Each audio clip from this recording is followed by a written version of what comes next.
Muy bien, muy buenos días a todos y todas, compañeros y compañeras. Un año más aquí, 88 años ya de la muerte de Pablo Iglesias. Todos los años siempre aquí, unos años lloviendo, otros nevando, todos con frío. Siempre hemos venido y siempre seguiremos viniendo aquí. Y qué necesario es venir en estos tiempos, como bien ha dicho José Ricardo y como ha dicho Tomás. Qué necesario es venir en estos tiempos y qué actual y qué vigente es el mensaje de Pablo Iglesias en días como hoy. Si hay dos grandes causas en la humanidad, si existen dos grandes causas, esas son la libertad y la igualdad. Son las dos mayores causas que hay, la libertad y la igualdad. Esas son las causas que defendió en su día Pablo Iglesias. Esas son las causas que ha defendido siempre el Partido Socialista Obrero Español, que cumplirá el año que viene 135 años de historia. 135 años defendiendo siempre la libertad y la igualdad. Por supuesto que sí. Exactamente igual que Mandela, que estos días también estamos, es verdad, homenajeando. Otro gran luchador de la libertad y de la igualdad. Porque la historia ha tenido grandes hombres y mujeres que han luchado por la libertad y por la igualdad. Y desde luego Pablo Iglesias fue uno de ellos y crucial en la historia de nuestro país. Es verdad, decía, que es plenamente vigente venir aquí para recordar y para defender aquello que el Partido Socialista viene defendiendo y que Pablo Iglesias defendió desde el origen del Partido Socialista. Es verdad. Porque se cumplen tan solo 2 años, aunque parezca más, tan solo 2 años de un gobierno que no trajo un cambio a España, sino un cambiazo. De un presidente del gobierno que llegó a la Moncloa básicamente diciendo 2 cosas. La primera fue que cuando él gobernara bajaría el paro. Eso fue lo que dijo Rajoy. Esa fue la gran promesa de Rajoy. Y lamento decir que cuando Rajoy llegó al gobierno había un 21% de paro en este país y que según las cifras del propio gobierno, cuando acabe la legislatura habrá un 24% de paro. Fin de la cita que diría Rajoy. Una legislatura perdida en materia de empleo. Más paro cuando Rajoy abandone el gobierno que cuando llegó al mismo. Pero la segunda cosa que dijo Rajoy fue aquella de: cuando yo gobierne meteré la tijera a todo, coma, menos a la sanidad, a la educación, a los servicios sociales. Es decir, a todo aquello que no ha parado de meter la tijera el señor Rajoy durante 2 años. Cientos de millones de euros, miles de millones de euros recortados en sanidad, en educación, en dependencia, en pensiones, en servicios sociales.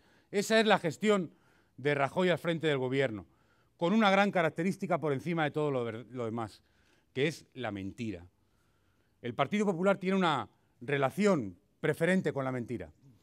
Con la mentira salió del gobierno en el año 2004 y mintiendo volvieron al gobierno en el año 2011. Esa es la realidad de Rajoy y de su gobierno. Hoy vemos una entrevista en un periódico muy importante de este país, del señor Rajoy, una larga entrevista, donde yo diría se produce esto de hacer mensajes contrafácticos, contra los hechos.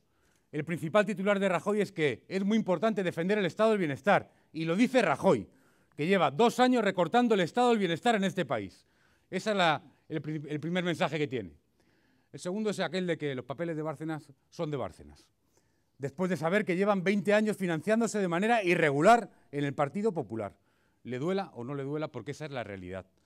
Por lo tanto, hay que estar fuerte, como ha dicho Tomás, es verdad, para defender todo aquello que hemos defendido siempre, para defender todo aquello que se ha construido en este país en 30 años, entre todos, con los sindicatos, con los empresarios también, con las asociaciones, colectivos, con todo el mundo, entre todos, pero siempre con leyes socialistas, porque fueron leyes socialistas las que levantaron la sanidad pública, la educación pública, la dependencia, las pensiones, fueron siempre leyes socialistas. Por lo tanto, años para defender exactamente y precisamente todo eso, frente a la mentira y frente a la injusticia también, frente a un gobierno que ha gobernado contra todos, desde luego contra la comunidad educativa, contra padres, madres, alumnos, con la ley Wert, el recorte de becas, la subida de tasas, que ha gobernado contra las comunidades autónomas, recortándoles la financiación en sanidad, en educación, por decreto, que ha gobernado contra los ayuntamientos, creando una reforma local que va contra la autonomía municipal y que hace desaparecer servicios, y que ha gobernado también, digámoslo claro, desde el minuto 1,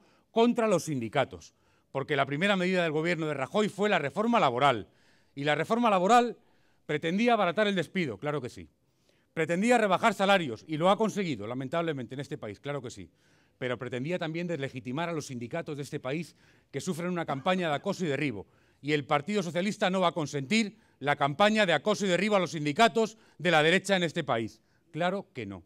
Por lo tanto, esto es lo que estamos viviendo. Un momento en el cual es muy importante denunciar todas estas mentiras, muy importante dar alternativas, muy importante ser firmes como hemos sido siempre y muy importante defender la igualdad. En un país donde primero se hizo la reforma laboral y luego se hizo una amnistía fiscal bochornosa por parte del señor Montoro. El señor Montoro, aquel que perdonó a todos aquellos que habían defraudado a Hacienda, las grandes fortunas que habían defraudado a Hacienda y que ahora se dedica a hacer purgas en Hacienda para perseguir a los inspectores que no puedan llevar a cabo su trabajo. Esa es la realidad de un gobierno que, como digo, llegó hace 2 años a la Moncloa mintiendo y que no ha parado de recortar primero derechos y ahora libertades. Primero recortaron los derechos, el señor Rajoy primero recortó los derechos, la sanidad, la educación, y ahora recorta las libertades. Ahora van con esa ley de seguridad ciudadana y con muchas más a recortar las libertades. Y todo eso no lo podemos consentir. Y por eso es muy importante un Partido Socialista firme y unos sindicatos firmes también. Y es muy importante actos como este, para que no olvidemos de dónde venimos, lo que somos y lo que representamos. Y el año que viene celebraremos, como digo, 135 años del Partido Socialista defendiendo siempre aquello que levantó Pablo Iglesias. Y desde luego eso tiene mucho que ver con la libertad y con la igualdad. Muchas gracias.